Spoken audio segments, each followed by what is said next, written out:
How my life's work disappeared into a YouTube loophole and why you could be next. I've spent the better part of 8 years uploading videos to YouTube with over 3,000 completed works, garnering me a subscriber base of 23,000 and nearly 5 million views. That was until I received 3 false copyright strikes on the 7th of August, 30th of September and the 27th of October 2015 respectively. I was then given 7 days notice by YouTube that my entire channel would be deleted. On the 28th of October I filed counterclaims against 2 of the videos knowing that they were published under fair use, then asked people to privately message the claimants and ask to politely retract their claims. On the 29th of October I received a private message from a listener informing me that the remaining copyright claim was for a fair use documentary that had no copyright at all, so I appealed the third and final complaint. However, despite appealing all 3 false complaints, on the 30th of October my channel was taken down early for unknown reasons. On the 31st of October I notified people via Facebook that the channel was deleted, and as of today, the 2nd of November 2015, no response from YouTube staff has been logged and the channel is still down. The attempts by my listeners to contact the complainants and nicely ask them to remove the false copyright complaints has revealed that at least one of them filed 2 complaints maliciously with the intention of having me deleted off the internet for personal reasons, as screenshots of conversations with this individual confirm. This is from Pete Santilli, quote, "Let's put it this way. I will do everything possible to make sure Vinny Eastwood is wiped off the face of the map. He is a motherfucking communist. You do not have my permission to send any messages to him. Fuck Vinny. I would rather see him off the internet. I will not sign any agreement, and you do not have my permission to send my messages to him. You can all fucking die in hell.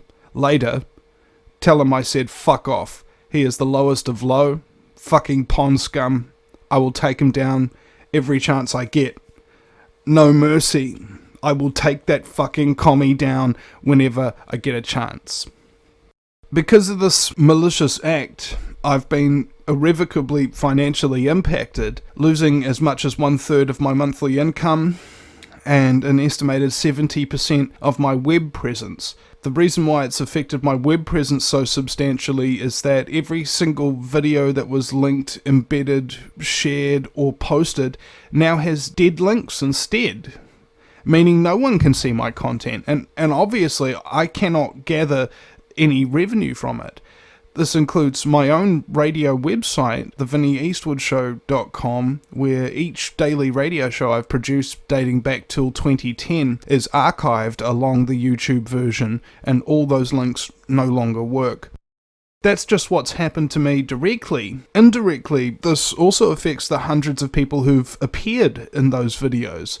This hurts the careers of well-established guests who now have inactive links on their websites. Some of these people were in very dire circumstances at the time of said interviews, and some still are. In many cases, the guests were relatively unknown activists and researchers that had never been interviewed on radio or appeared on YouTube before. The content of the videos and who flagged them is inconsequential in hindsight, as it highlights a loophole in the YouTube copyright complaint form. This 3 strikes and you're out rule makes high-profile YouTubers who depend on it for part, if not the majority, of their income vulnerable to financial sabotage by anyone malicious enough to file 3 false copyright complaints. The law says that you have to have copyright filed with the US Patent and Trademark Office, the USPTO, in order to establish the ability to claim legal copyright. If the material you're claiming on is not your legal copyright, then according to YouTube's copyright form, you've perjured yourself under penalty of law for not being the owner, an agent representing the owner, or an owner agent. However, anyone can file claims for copyright on YouTube without producing any evidence that they hold said copyright, meaning that anyone can be taken down immediately regardless of if the complaints filed are legal. Google did not do their due diligence in legally verifying the complainant's copyright claims against me, and by default, they're not protecting their clients, the YouTube community. It only serves to destroy the YouTuber's right to produce content for fear of a false copyright claim being filed against them. This policy must change. I'm appealing to all YouTubers to make a big deal of this loophole, because if it can happen to me, it can happen to any one of us. And the worst part is there's virtually no defense against this kind of attack, because copyright counterclaims take up to 30 days minimum, so even if your channel is restored, the loss of income for a month or even several months can be quite extreme. Additionally, there's no mechanism for compensation either, unless the disgruntled YouTuber in question wishes to take Google itself to court for non-performance. This is an issue that affects all YouTubers, and if we are to maintain freedom of speech with our content, we must close this loophole and force YouTube to change its copyright complaint form to require the complainant to provide proof of claim that they hold legal copyright.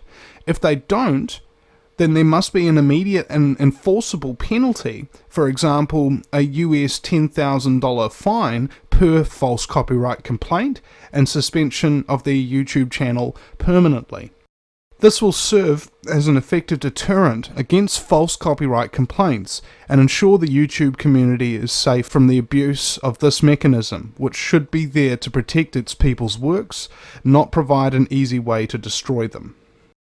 The YouTube channel Mr. News Guerrilla Media represents what I consider to be my life's work, and what is happening to me can happen to anyone. It doesn't matter how many years you've worked. It doesn't matter how closely you follow the YouTube community guidelines. It doesn't even matter that you haven't done anything wrong. Even if you are a YouTube partner like me, you are just as vulnerable, because anyone motivated by malice or revenge that wishes to use this kind of attack can do so very easily and face no consequences of any kind for their actions unless taken to court at great expense by the victim. This whole incident has taken a very big toll on me personally, not just financially. The stress and anxiety of seeing my life's work disappear without knowing if it will ever return has been hugely traumatic. I've been virtually unable to work since it happened, possibly because I can't see the point when my work can be deleted this easily with virtually no recourse available. For 8 years I've struggled with poverty, abuse, and more trolling than I can recall in order to build my channel to the size it is, gaining more subscribers than every other YouTube channel in New Zealand that makes news, including every single mainstream media outlet. This was only achieved because I dedicated my entire being to giving the activists and researchers in my country and the world the coverage I felt they deserved. That, in my humble opinion, is the #1 most important use of YouTube in the modern age. Not to just have access to great entertainment, but also direct access to an audience by those with important issues to discuss whom are unable to afford to buy their own multinational media conglomerate. In the meantime, please go to youtube.com/Eastwood Vincent and subscribe to my much smaller backup channel for further updates. Please download this video and upload it to your own YouTube channels, and please send this message around the world. Everybody who earns an income from YouTube needs to watch this video, because again, if this can happen to me, it can happen to any one of you, and that threat will remain until this loophole is closed.